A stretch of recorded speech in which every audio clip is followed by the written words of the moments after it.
Good morning students. हम previous lecture से ही आगे कंटिन्यू करेंगे। हम कल कर रहे थे रिलेटिविस्टिक मास या आपेक्षिकीय द्रव्यमान के लिए सूत्र निकालना, फॉर्मूला डिराइव कर रहे थे और हमने एक रिजल्ट प्राप्त किया था।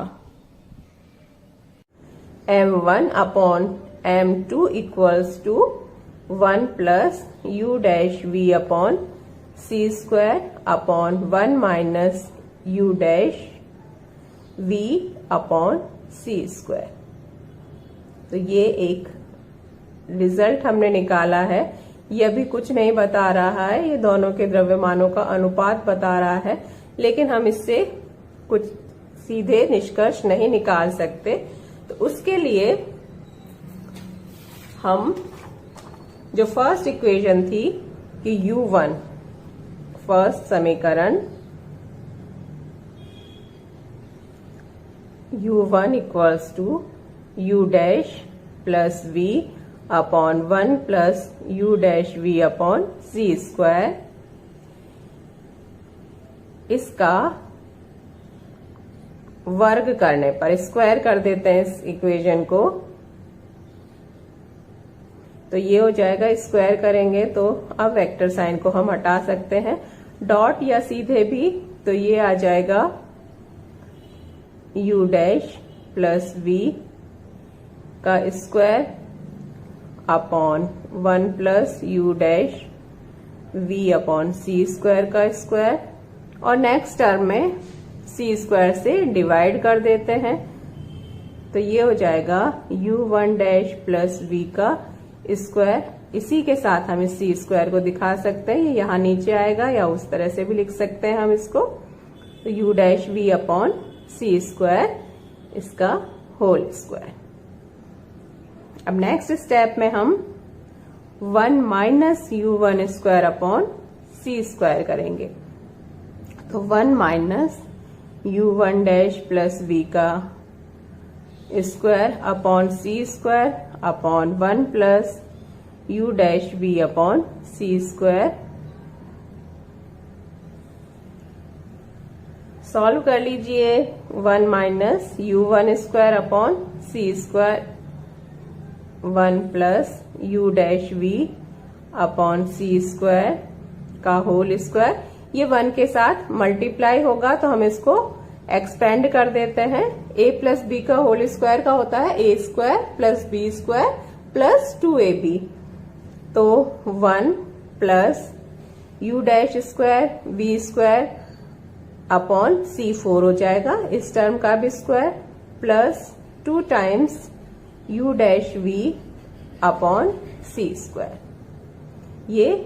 ये टर्म जब क्रॉस में जाएगी उसके लिए इसी तरह से इस टर्म को एक्सपेंड कर देते हैं। यहाँ पर c स्क्वायर से डिवाइड है, तो u1 डैश प्लस v का स्क्वायर करेंगे तो u1 स्क्वायर आएगा, u डैश स्क्वायर आएगा, उसको c स्क्वायर से डिवाइड है और बाहर माइनस साइन है, तो u dash square upon c square. इसी तरह से एक टर्म आएगी v स्क्वायर और c स्क्वायर से फिर डिवाइड है, तो minus v square upon c square. दूसरी माइनस में इन दोनों का क्रॉस मल्टीप्लीकेशन कि u dash v upon c square पहले से है और 2 टाइम्स हो जाएगा, तो minus 2 u dash v upon c square. ये प्लस 2u डैश, ये सब डैश में है, u dash v upon c square, ये माइनस 2u, तो ये टर्म और ये टर्म एक दूसरे से कैंसिल हो जाएगी। कोई 2 टर्म को एक साथ और बाकी 2 टर्म्स को एक साथ लिख लेते हैं, तो 1 minus u dash upon c square. ये जो 2 टर्म्स बच गए इसमें v square upon c square common ले लेते हैं और माइनस में कॉमन ले लेते हैं, तो minus v square upon c square common ले लिया, तो यहाँ तो 1, यहाँ प्लस में था तो वो माइनस हो जाएगा और क्या बचेगा वापस u dash square upon c square. ये टर्म वही हो जाएगी u dash square v square upon c4। Numerator में वही टर्म है ही u dash v upon c square का होल स्क्वायर। अब 1 minus u dash square upon c square दोनों में कॉमन है, फिर से इसको इस तरह से लिख सकते हैं 1 minus u dash square upon c square into 1 minus v square upon c square upon 1 plus u dash v upon c square का whole square.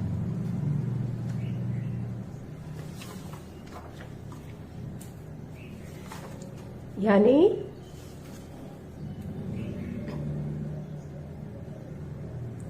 One minus u one square upon c square हमारे पास निकल कर आया 1 minus u dash square upon c square into 1 minus v square upon c square upon 1 plus u dash v upon c square का whole square.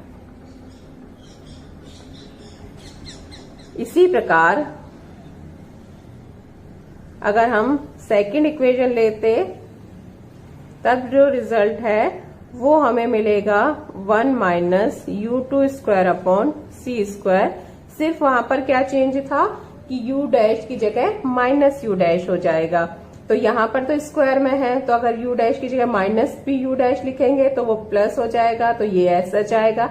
यहाँ पर वो जो है साइन वो माइनस में रहेगा, तो ये वो हो जाएगा 1 minus u dash square upon c square into 1 minus v square upon c square divided by 1 minus u dash v upon c square का होल स्क्वायर। अभी तक हमने 4th तक नंबरिंग की थी, ये 5th दे देते हैं और ये 6th दे देते हैं। 5th और 6th से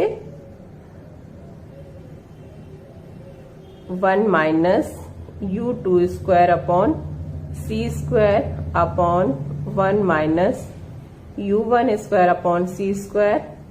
ये क्या आएगा, ये टर्म नीचे आएगी 1 minus u dash v upon c square का होल स्क्वायर, और ये टर्म ऊपर चली जाएगी 1 plus u dash v upon c square का whole square.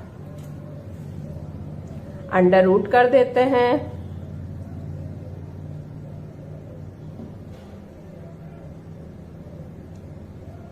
Under root 1 minus u two square upon c square divided by under root 1 minus u one square upon c square equals to 1 plus u dash v upon c square upon 1 minus u dash v upon c square.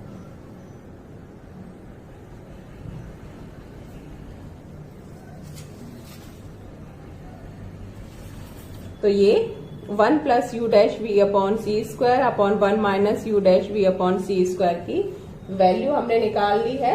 इस पर देखें, जो हमने पहले निकाला था 4th equation वो वही है, m1 upon m2 equals to 1 plus u dash v upon c square divided by 1 minus u dash v upon c square. ये यहाँ डैश ही था, ये सब ध्यान रखिए कि यू डैश ही है। तो ये हमने निकाल लिया है। तो समीकरण 4 में हम मान फिर से पुट कर देते हैं।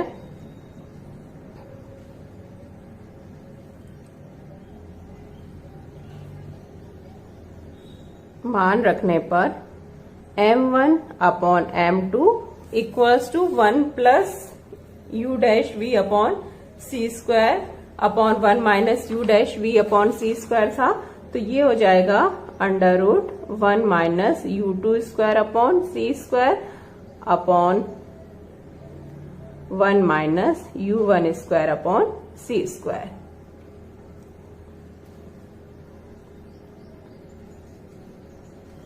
तो इसको भी हम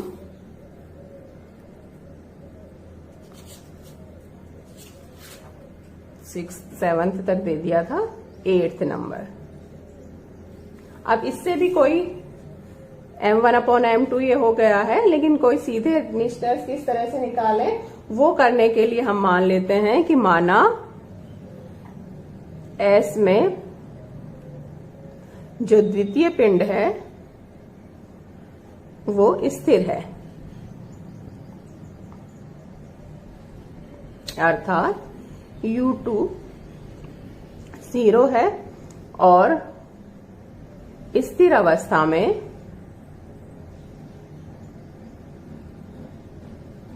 पिंड का द्रव्यमान m0 है, जिसे रेस्ट मास कह रहे हैं, स्थिर अवस्था में द्रव्यमान। तो ये वैल्यू इसमें पुट करें u2 इक्वल्स टू 0, तो ये टर्म 1 रह जाएगी।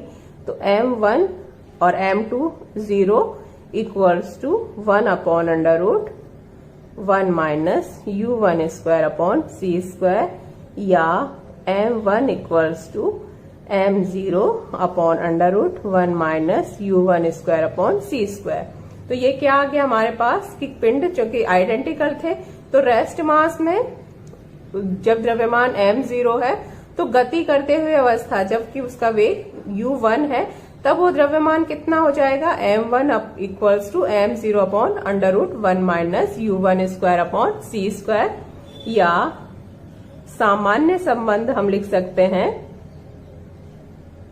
कोई भी पिंड m द्रव्यमान का पिंड है जिसका रेस्ट मास m0 है, तो v वेग से गति करते हुए उसका जो द्रव्यमान है वो m equals to m0 upon under root 1 minus v square upon c square हो जाएगा। ये कहलाता है रेस्ट मास या स्थिर अवस्था में द्रव्यमान। ये m द्रव्यमान तब है जब पिंड v वेग से गति कर रहा हो। तो ये एक जनरल रिलेशन हमने निकाल लिया कि पिंड का द्रव्यमान वेलोसिटी के साथ इस तरह से परिवर्तित होता है। अब कुछ स्पेशल केसेस देखें, विशेष परिस्थितियां। तो विशेष परिस्थितियों में फर्स्ट, यदि वेलोसिटी प्रकाश की तुलना में बहुत कम है, यानी जो दैनिक जीवन के वेग हैं उन पर, तब 1 minus v square upon c square को हम लगभग 1 मान सकते हैं। ये बहुत एक की तुलना में बहुत छोटा होगा, तो m जो m0 के बराबर होगा, या उस अवस्था में द्रव्यमान है वो निश्चल रहेगा, वेग के साथ वो उसका परिवर्तन नहीं होगा उसमें, क्योंकि वेलोसिटी बहुत छोटी है उस अवस्था में। सेकंड केस अगर हम देखें, v कंपेरेबल टू c है, उपेक्षा नहीं कर सकते, तब क्या होगा कि 1 minus v square upon c square एक से छोटी राशि होगी और वो डिवाइड हो रही है, तो m जो है वो m0 की तुलना में अधिक होगा। तो वस्तु जो उसका रेस्ट मास है उससे भारी प्रतीत होगी। तो द्रव्यमान के वो वेलोसिटी के साथ वेग के साथ द्रव्यमान में वृद्धि होगी।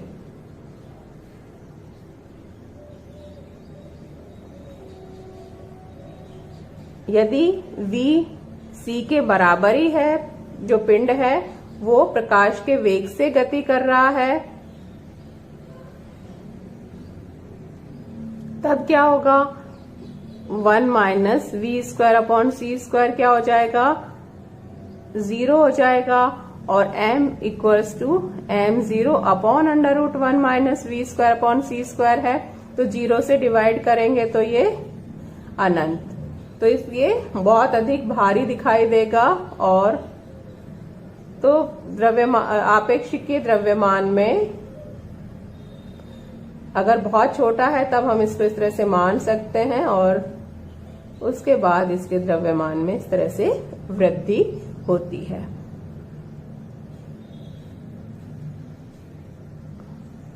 m अपॉन m0 कर सकते हैं, यहाँ पर ये अनंत पर पहुंचेगा, तो ये c से, तो ये लगभग v इक्वल्स टू c हो जाए। तो जैसे जैसे वेग बढ़ता जाएगा द्रव्यमान में वृद्धि होती जाएगी, लेकिन दैनिक जीवन के जो वेग होते हैं जो प्रकाश की तुलना में नगण्य होते हैं उन पर द्रव्यमान को हम निश्चल मान सकते हैं। तो इस तरह से द्रव्यमान इस फॉर्मूले से m equals to m0 upon under root 1 minus v square upon c square की तरह द्रव्यमान में वेग के साथ परिवर्तन होता है। नेक्स्ट टॉपिक हम नेक्स्ट लेक्चर में करेंगे।